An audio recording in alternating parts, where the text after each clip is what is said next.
Sa paglipas ng gabi, muling nagpatuloy sila Pio Carpio sa kanilang paglalakbay. Halos hindi pa noon nagagawang magising ni Gonzalo dahil sa napakarami niyang natamong sugat sa buo niyang katawan. Pinili nila Pio Carpiong maglagay ng mga damit na magsisilbing bubong sa sinasakyan ni Gonzalo nang sa gayoy magkaroon ito ng maayos na pahinga sa buong araw. Kahit alam ng kanyang pangkat na madali ang paghilom ng kanyang mga sugat, mas ninais pa rin ng mga ito na bigyan siya ng mga gamot upang hindi na lumala ang kanyang mga natamong pinsala. Nang tuluyan ng makapasok sila Pio Carpio sa Siraway, muli nilang tinungo ang lugar na kinaroroonan ng lupain ni Tatay Dadoy. Ramdam pa noon nila Pio Carpio ang layo ng lupain ni Tatay Dadoy sa kadahilan ng kararating pa lamang nila sa lupain ng Siraway. Hindi rin nila pwedeng bilisan ang kanilang paglalakbay sa kadahilan ng inaalala nila ang karamdaman ni Gonzalo. Bukod kasi sa maraming sugat nito sa katawan, meron din itong 2 saksak sa tadyang. Kapag nakakarinig sila noon ng pag-ungol ni Gonzalo, agaran nilang itinitigil ang kalabaw na sinasakyan nito. Gonzalo! Gonzalo! Ayos ka lang ba? Tatagan mo ang loob mo dahil uuwi ka pa sa pamilya mo. Nag-aalalang wika ni Pio Carpio. Habang naglalakbay kasi sila, bigla nilang narinig ang malalim na pag-ungol ni Gonzalo. Animoy nalalapit na ang kamatayan nito, kung kaya't agaran itong nilapitan nila Pio Carpio. Napakarami pang oras noon na dapat sana nilang ibuno sa paglalakbay, pero napagpasyahan ni Pio Carpio na bukas na lamang sila aalis sa lugar na kanilang kinaroroonan. Wala namang tumutol noon sa kadahilan ng lahat sila ay labis ang pag-aalala kay Gonzalo. Samuel, humanap kayo ng bukal sa paligid. Kumuha tayo ng tubig doon at dalhin nyo dito. Magdala na din kayo ng mga makikita nyong pagkaing pwedeng mapakinabangan upang magkaroon tayo ng makakain mamayang gabi. Utos ni Pio Carpio. Nang marinig ito ni Samuel, agaran naman siyang naghanap ng bukal, kasama ang iba pa nilang miyembro. Ang iilan sa mga natirang albularyo ay naging abala naman sa paggawa ng mapagpapahingahan ni Gonzalo. Wala silang iniisip noon kung hindi ang mailigtas ang isa sa kanilang kasama na nasa bingit ng kamatayan. Dahil iisa ang nais nilang mangyari, kahit papaano, naging masaya naman si Pio Carpio sa gawain ng kanyang pangkat. Mas higit na minahal niya ang grupo niyang kasama noon, gawa ng iisa ang layunin nilang lahat at wala sa kanilang tumataliwas. Ang lugar na tinigilan nila Pio Carpio ay isang madamong parte ng patag na lugar sa Siraway na merong mga punong nagbibigay lilim sa kanilang kinaroroonan. Sa tabi ng mga punong pinagpapahingahan nila Pio Carpio, matatagpuan ang isang bundok na hitik sa mga mayayabong na puno. Ang bundok na yon ang piniling pasukin nila Samuel. Dahil sa medyo may kataasan ang bundok, inaasahan na ni Pio Carpio na hapon o gabi na makakabalik ang kanilang mga kasama na naghanap ng bukal na mapagkukunan nila ng tubig. Alam niyang marami ding galang hayop sa lugar, kung kaya't hindi na din naging problema para sa kanila ang uulamin sa pagsapit ng gabi. Sa paglipas ng oras, laking gulat na lamang ni Pio Carpio nang bigla siyang hinawakan ni Gonzalo. Ang buong akala niya noon, tulog na tulog ang kanyang pamangkin dahil sa hindi pa tuluyang nakakabawi ang katawan nito. Nang masipat niyang gising na si Gonzalo, panay na ang ginawa niyang pagtatanong tungkol sa kung ano ang nararamdaman nito. Iho, Ano ang nararamdaman mo? Kaya mo pa ba? Wika dito ni Pio Carpio. Nang marinig ito ng iba pa nilang kasamang naroon, dali-dali ring tumungo ang mga ito sa pinagpapahingahan ni Gonzalo. Ninais nilang tingnan noon si Gonzalo upang alamin ang kalagayan nito. Halos karamihan sa mga albularyong tumungo sa kinaroroonan nila Pio Carpio ay panay ang pagtanong sa pamangkin nito. Dahil sa marami na silang nagsisikumpulan sa lugar, pinili ni Pio Carpiong paalisin na muna ang iilan sa mga ito upang hindi mawala ng hangin si Gonzalo. Habang panay ang pagkausap nila, tanging pag-ungo lang naman ng malalim ang naibabatong sagot ni Gonzalo. Hindi na nila pinilit pa itong magsalita, gawa ng maaaring marami pa talagang hindi naghihilom na pinsala sa kanyang katawan. Sa pagbalik nila Samuel, meron na itong daladalang isang galong tubig na nanggaling sa bukal. Ermitanyong Carpio, nandito na ho yung tubig na pinapakuha ninyo. Sa isang bukal ho ng kuweba namin nakuha ang tubig na ito. Bungad na wika ni Samuel. Maraming salamat sa inyong tulong, Samuel. Matapos nilang mag-usap, dali-dali ring tumungo si Samuel sa kinaroroonan ni Gonzalo. Ang iilan sa kanyang mga kasama ay merong buhat-buhat na baboy ramo na siyang pagsasaluhan nila para sa kanilang hapunan. May mga nahuli rin silang pato na ibibilad nila sa araw ang karne upang gawing reserbang pagkain sa kanilang paglalakbay. Sa pagtingin ni Samuel kay Gonzalo, tanging panlulumo lamang sa mukha nito ang nabakas ni Pio Carpio. Halos parang kapatid na kasi ang turing ni Samuel dito, kaya hindi nito mapigilang labis na mag-alala sa kanyang kaibigan. Sa pagsapit ng gabi, hindi na nagawang kumain pa noon ni Gonzalo. Halos tubig na lamang kasi ang nagagawang ipasok nila Pio Carpio sa sistema nito, gawa ng maging ang leeg noon ni Gonzalo ay labis ding napinsala sa naganap na digmaan. Habang mahimbing na natutulog noon si Gonzalo, sa hindi inaasahang pagkakataon, merong isang nilalang ang dumalaw sa kanyang panaginip. Inakay nito ang kanyang wisyong nakapaloob sa kanyang pisikal na anyo upang magawa niyang makapaglakbay sa paligid. Gonzalo, nais mo pa bang mabuhay? Tanong ng nilalang. Habang kinakausap si Gonzalo ng nilalang, ay halos hindi niya masipat ang buong pagmumukha nito. Nababalot kasi ito ng labis na liwanag na siyang nagkukubli sa pagkakakilanlan nito. Paglalarawan ni Gonzalo sa nilalang na yon, meron itong suot na kulay puting saya na merong gintong telang nagsisilbing kapa nito. Kulay ginto din ang balat ng nilalang at meron itong napakagarang sandalyas.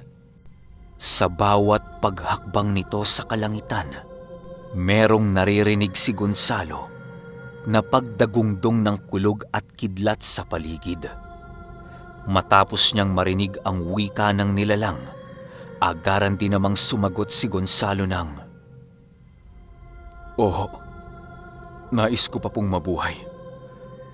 Marami pa pong umaasa at naghihintay sa akin sa aking pag-uwi. Kung meron ho kayong kakayahan na ako ay tulungan, sana po'y pagbigyan niyo ang aking kahilingan.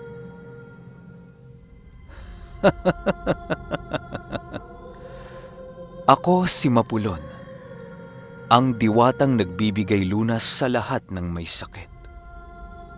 Minsan mo na akong nakita sa lugar na aming tinutungo ng aking anak. Mabait kang tao, Gonzalo, kung kaya't nais kitang tulungan. Sa pagmulat ng iyong mga mata kinabukasan, pilitin mong makapagsalita sa iyong tiyuhin. Sabihin mo dito, dalhin niya ang galong merong tubig na nanggaling sa bukal sa bundok na pinagkuhanan nila nito. Ang unang umusbong na tanim na kanilang makikita sa tuktok ng bundok. Kunin nila ito at ilagay sa tubig na iinumin mo.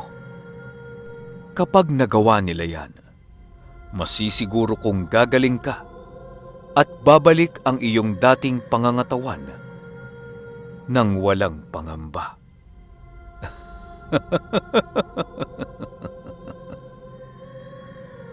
Sagot naman ni Mapulon. Kasabay ng pagwika nito ay ang paglisa ng liwanag sa muka ng diwata. Doon nasilayan ni Gonzalo ang isang napakagandang lalaki na kahit sa kanyang panaginip ay hindi niya inaasahang makita. Kasabay ng pagsilay dito ni Gonzalo ay ang paglapit ng isang napakagandang dalaga na merong daladalang tungkod. Ang tungkod na dala nito ay sumisimbolo sa buwan, ayon kay Gonzalo. Nang makalapit na ito sa kanilang kinaroroonan, agaran din naman itong humalik sa pisngi ni Mapulon at nagwika ng, "Masaya akong dininig mo ang aking panalangin, Ama. Alam kong hindi dapat tayo makialam sa mga tao pero ang isang ito ay merong napakabuting puso. Kahit siya ay pinagbigyan ng kapangyarihang nasa panig ng kaliwa, litaw na litaw pa rin sa kanyang pagkatao ang napakabuti niyang kalooban." Nang marinig ito ni Gonzalo, doon niya napagtantong ang nagsasalita noon ay ang diwata ng buwan na si Mayari. Sa pagpapatuloy ng pag-uusap ng dalawang diwata, halos hindi nagawang sumingit dito ni Gonzalo. Tanging pakikinig lamang ang ginawa niya noong mga oras na yon upang maiging tandaan ang lahat ng ibibilin sa kanya ng mga diwata. Bago pa man matapos ang kanilang pag-uusap, ibinilin sa kanya ni Mapulon na sa unang pagmulat ng kanyang mata, magkakaroon siya ng lakas upang maglakbay sa tuktok ng bundok. Maghihintay sila doon ng paglubog ng araw upang maisagawa ang lahat ng kailangan nilang gawin. Sa oras na mabigo si Gonzalong gawin ang nais ni Mapulon, hindi na siya magkakaroon ng pangalawang pagkakataon upang mailigtas ang kanyang sarili. Bago pa man ibalik ni Mapulon ang wisyo ni Gonzalo sa kanyang katawan, meron itong inilibing sa kanyang noo. "Bumalik ka na, Gonzalo. Magpahinga ka at paghandaan mo ang inyong paglalakbay kinabukasan," wika ni Mapulon. Matapos nitong makapagsalita, biglang nandilim ang paligid sa kinaroroonan ni Gonzalo. Kasabay ng pagkawala ng kanyang mga nasilayan ay ang muli niyang pagramdam ng mga natamo niyang sugat sa katawan. Pagmulat ng kanyang mga mata, nakita niya ang kanyang mga kasamang nagbabantay sa lugar na kanilang pinagpapahingahan. Kasabay ng pagsilay dito ni Gonzalo, doon niya napagtanto na tuluyan na ngang nakabalik ang kanyang wisyo. Matapos ang mga pangyayaring yon, pinili niyang muling bumalik sa pagkakatulog. Kinaumagahan, paggising nila Pio Carpio, laking gulat na lamang nila nang masilayan nilang naglalakad na si Gonzalo. Ang buong akala nila noon, tuluyan na itong gumaling sa mga sugat na kanyang natamo. Agaran nila itong nilapitan upang tanungin pero nang makalapit na sila dito, napansin nilang abalang-abala ito sa kanyang gawain. "Iho, ano bang ginagawa mo?" tanong ni Pio Carpio. "Tio Carpio, maghanda na ho kayo. Tutungo tayo sa bundok upang tugunin ang utos ng diwatang si Mapulon. Mamaya ko na lang ho idedetalye ang eksaktong nangyari." Sagot naman ni Gonzalo habang nag-aayos ito. Ang mga dinala niya noong gamit ay ang tira niyang mga langis at ang galong merong tubig ng bukal. Sa pag-alis ni Gonzalo sa kanilang pinagpapahingahang lugar, ay ang pagsunod naman sa kanya nila Pio Carpio. Hindi nila noon magawang magkape o kumain, gawa ng umaga pang umalis si Gonzalo. Hindi naman nila ito pwedeng pabayaan sa kadahilan ng alam nilang kagagaling lang nito. Habang naglalakad ang kanilang grupo patungong bundok, doon na inilahad ni Gonzalo ang kanyang panaginip. Tio Carpio, nakita ko ho sa aking panaginip ang diwatang si Mapulon at ang anak nito na si Mayari. Binigyan niya ako ng pagkakataong muling gumaling kung tutugunin ko ang lahat ng kanyang utos. Napakabuti ng diwatang yon, Tio Carpio, dahil hindi niya natiis ang paghihirap ko sa ating paglalakbay. Maaaring nasaksihan ng diwata kung paano ko ipinagtanggol ang kagubatang minsang pinamahaya ng mga gabunan. Wika ni Gonzalo. Kasabay ng pagkwento ni Gonzalo ng kanyang inkwentro sa mga diwata ay ang pagbabahagi nito sa kanyang mga kasama ng kanilang dapat gawin pagdating nila sa tuktok ng bundok. Bago pa man sumapit ang 9:00 ng umaga, narating na nila ang tuktok ng bundok. Si Gonzalo ang nauna sa kanilang hanay upang masipat niya ang kauna-unahang halaman na bubungad sa kanyang paningin. Sa pagdating nila sa tuktok, meron ngang nakita si Gonzalong isang natatanging halaman na umusbong sa tuktok. Napapaligiran ang halamang yon ng mga damong nagsisilakihan, pero nakakapagtakang merong distansya ang mga ito sa halamang nasilaya ni Gonzalo. Agara niya namang kinuha ang halamang yon upang ilagay sa tubig na nasa galon. Kasabay ng paglagay niya rito ay ang pagbilad niya sa araw ng galong yon. Tio Carpio, maghihintay na lamang ho tayo dito sa paglubog ng araw. Iinumin ko ang kalahati ng tubig na yan sa pagsapit ng 6:00 at kalahati naman sa pagsapit ng hating gabi. Sana lang maging maayos ang pananatili natin sa lugar na ito. Wika ni Gonzalo. Huwag kang mag-alala, iho. Magiging maayos ang pananatili natin dito.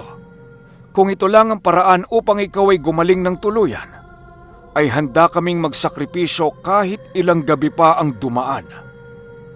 Sagot ni Pio Carpio. Huwag ka nga mag-alala, Gonzalo. Di ka namin pababayaan. Kasama mo kami at kapatid ka namin sa ating larangan. Dagdag pa ni Samuel. Sa paglipas ng oras, pinili ng pangkat ni Pio Carpio na gumawa na ng kanilang matutulugan sa isang lilim ng puno. Mag-iisang puno lang yon sa tuktok ng bundok, kaya labis ang init na kanilang nadarama. Halos umapoy na noon ang tuktok ng bundok dahil sa tirik na tirik noon ang araw, pero naging matatag ang pangkat ni Pio Carpio. Si Gonzalo noong mga oras na yon ay tuluyan ng nawalan ng lakas, kaya pinili nitong tumabi sa kanyang tiyuhin. Alam na nilang mangyayari ang bagay na yon kay Gonzalo, kung kaya't nakapaghanda na sila ng mahihigaan nito. Kahit bilad na bilad noon sa araw sila Pio Carpio, wala ni isa sa kanilang pangkat ang piniling sumilong o bumaba ng bundok. Nang dumating ang puntong papalubog na ang araw, doon pa lamang nakahinga ng maluwag ang mga kasama ni Gonzalo.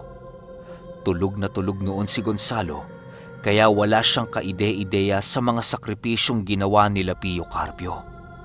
Nalaman na lamang ito ni Gonzalo nang tuluyan na silang makauwi sa Ulutanga. Sa pagsapit ng 6:00, pinilit ni Gonzalong makatayo upang uminom ng tubig. Paika-ika man siyang lumalapit sa binilad nila na galon, hindi ininda ni Gonzalo ang sakit na kanyang nararamdaman. Tanging tatag na lamang sa kanyang sarili ang inaasahan niya noon upang makauwi ng bahay sa kanyang mag-ina.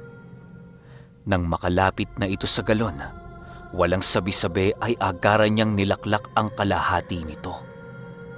Matapos yan, Pinili niyang humiga katabi ang galon upang makapagpahinga.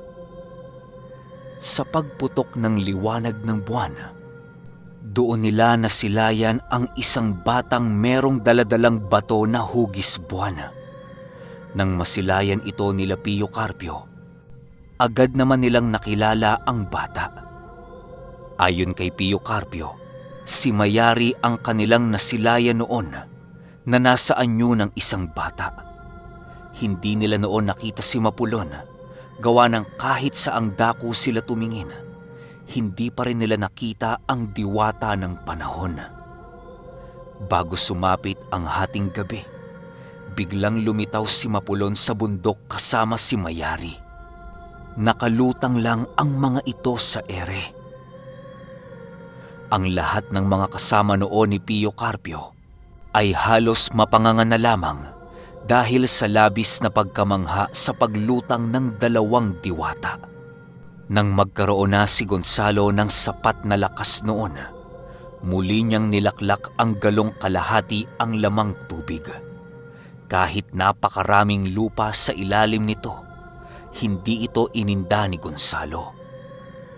Nang maubos na niya ang tubig, agaran din namang lumapit sa kanya si Mapulon at hinawakan siya sa ulo. Magaling ka na tao. Naway ipagpatuloy mo ang iyong magandang gawain sa mundo.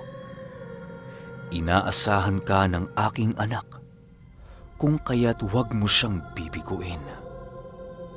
Wika ni Mapulon, kasabay ng pag-alis ng mga kamay nito sa ulo ni Gonzalo, ay ang agara naman itong paglaho.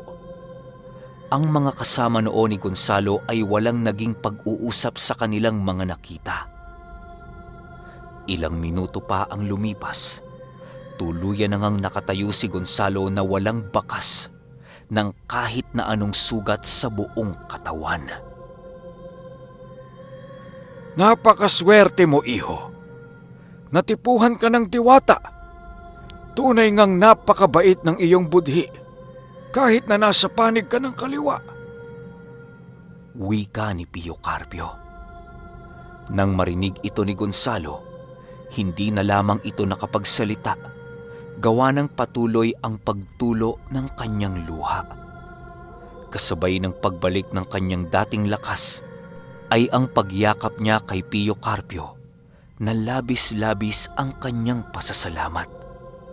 Halos hindi alam noon ni Gonzalo kung ano ang kanyang dapat gawin upang mabayaran ang kabutihang ginawa sa kanya ng mga albularyo niyang kasama.